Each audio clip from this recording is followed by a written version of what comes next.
சிவாய நம.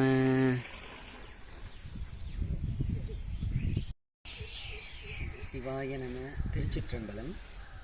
திருவள்ளூர் மாவட்டம் திருவாலங்காடு செல்லக்கூடிய வழியிலே மணவூர் என்கின்ற கிராமம் வருகின்றது. அந்த கிராமத்திலே மிகவும் தொன்மையான சிவபெருமானினுடைய ஆலயம் ஒன்று உள்ளது. இறைவனுடைய திருநாமம் கற்கடேஸ்வரர், அம்பிகையினுடைய திருநாமம் காமாட்சி அம்மை.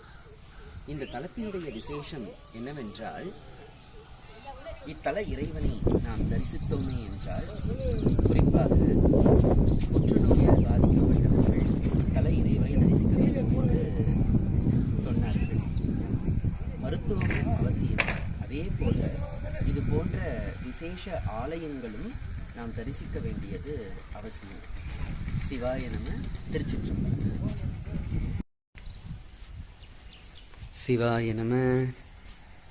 பாருங்கள், பெருமான் கற்கடேஸ்வர சுவாமி எவ்வளவு தொன்மையாக இருக்கார் பாருங்க.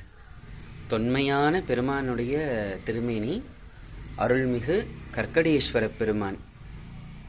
சிவாய நம. திருச்சிற்றம்பலம். சிவசிவ என்றிடர் தீவினையாளர், சிவசிவ என்றிடர் தீவினை மாலும், சிவசிவ என்றிட தேவரும் ஆவர், சிவசிவ என்ன சிவகதிதானே. கன்னியா குமரி அருள் காந்திமதி மீனாட்சி கருணை பர்வதவர்தினி கமலை பராசக்தி சிவகாம சுந்தரி காழி உமை பிரமவித்தை தன்னிகரல்லா ஞான அபய வரதாம்பிகை தையல் அபிராமி மங்கை தந்த அறம் வளர்த்தவள் தன்னருள் செய் காமாட்சி இங்கே என்னையால் கௌரி ஜுவாலாமுகி உண்ணாமுலை இலங்கு நீலாயதாட்சி எழர் பிரமராம்பிகை இலங்கு பார்வதியாதி என்னில்லா நாமரூப அன்னையாய் காசி முதலாகிய தலத்து விளையாடும் விசாலாட்சியாம் அண்ட கோடிகள் பணி அண்டபூரணி என்னும் அன்னபூரணி என்னையே அருள்மிகு ஸ்ரீ ஆதி காமாட்சி அம்பிகை உமையே போற்றி போற்றிவோம். திருச்சிற்றம்பலம். நந்தியம்பெருமான் ஒரு இயற்கை எழில் சூழ்ந்த ஒரு அழகான கிராமங்க. சிவாய நம. சிவாய நம. சிவாய நம. திருச்சிற்றம்பலம். ஐயனே கற்கடேஸ்வரா. அதாவது கற்கடம் என்றால் நண்டு என்று பொருள்.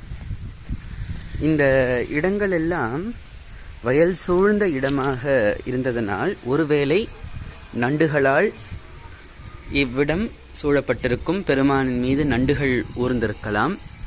இன்னும் நீங்கள் சில ஆலயங்களிலே கேட்டீர்கள் என்றால் நண்டு பூஜித்த சிவஸ்தலங்கள் எல்லாம் இருக்கின்றது. அங்கேயும் சுவாமியினுடைய பெயர் திரு கற்கடேஸ்வரர்.